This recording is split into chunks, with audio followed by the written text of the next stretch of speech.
تعليم ايه؟ احنا اخرنا يا على التيك توك يا على التيك توك وخلصت على كده. وانا بفضل الله الامتحان 4 سنين ما بيخرجش بره ملزمتي. ايه ده ايه ده ايه ده ايه ده؟ شوفوا مين اللي جه يا شباب. الاستاذ محمد مصطفى بيه باشا بنفسه. يا اهلا بالحلوين. ايه الغيبه الطويله دي؟ ده انت كنت بتصيف انت ولا كنت بتشتي ولا كنت فين؟ كنت بجمع لك اجرتك. اجرتي؟ انت اتجننت يالا؟ ايه؟ زعلتك؟ ما هو لما تبقى الحصه ب 300 جنيه والمذكرات ب 1000 جنيه يبقى هنتعلم ولا هننزل نشتغل عشان نجيب فلوس نتعلم بيها؟ روق يا مستر. استنى عندك يالا. استنى عندك. هو انا المفروض افضل واقف على رجلي وافضل انبح في صوتي وكل ده ايه؟ ببلاش؟ لا طبعا حرام، بس حرام برضو لما شويه ورق يدفع فيهم الافات. حبيبي الورق ده عليه علم ما يتقدرش بثمن. وكتاب الوزاره اللي رامينه في الادراج بيتقدر بثمن، صح؟ كتاب الوزاره فيه الاساسيات، انما ملزمتي انا فيها البهاريز. بعدين مين قال لك ان انا باخد حاجه في جيبي؟ ما تسال زمايلك اهو. هو انا مش كل شهر بوزع عليكم موبايلات وهدايا قيمه يا ولاد؟ بنجيبهم عشان تجذب غيرهم، لزوم الريتش يعني وكده. وليه ما تقولش ان انا بشجعهم عشان يجتهدوا اكتر؟ اجتهدوا يا مستر. اللي قدامك دول مش جايين عشان التعليم، دول جايين عشان فقرة النكت والتيك توك اللي حضرتك بتعملها معاهم. جايين عشان أسئلة الامتحانات اللي وعدتهم إنها مش هتخرج بره ملزمتك. اللي أنت شايفهم قدامك دول آخرهم يا على التيك توك يا على التيك توك وخلصت على كده. ياه، ده أنت معبي قوي. لو بتتعلم ليه يا محمد؟ ما تاخدها من قصيرها يا ابني. مش بمزاجي، بس عشان على الأقل يقولوا حاول يبقى حاجة.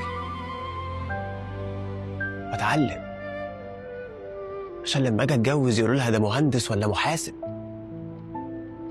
أهو مسمى يشرفنا حتى لو العلم ما شرفناش. وحتى لو هو ده الواقع وهو ده تمن التعليم. عندك حق، التعليم دلوقتي للحرامية. أنت كمان بتغلط في زمايلك؟ لا، أنا بغلط في البيزنس. البيزنس اللي حول التعليم لمافيا، والمدرسين لمقاولين بيأجروا استادات وبيدخلوا بجردات وبيستعرضوا عضلاتهم على عيال غلابة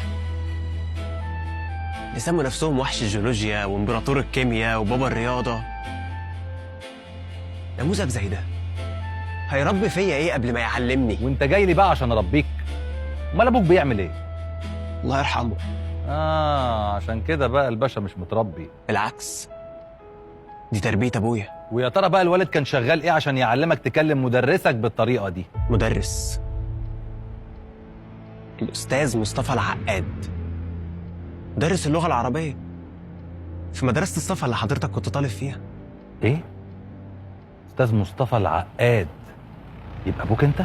أيوه، الأستاذ مصطفى اللي كان بيقف في الفصل يشرح بضمير لحد ما صوته يروح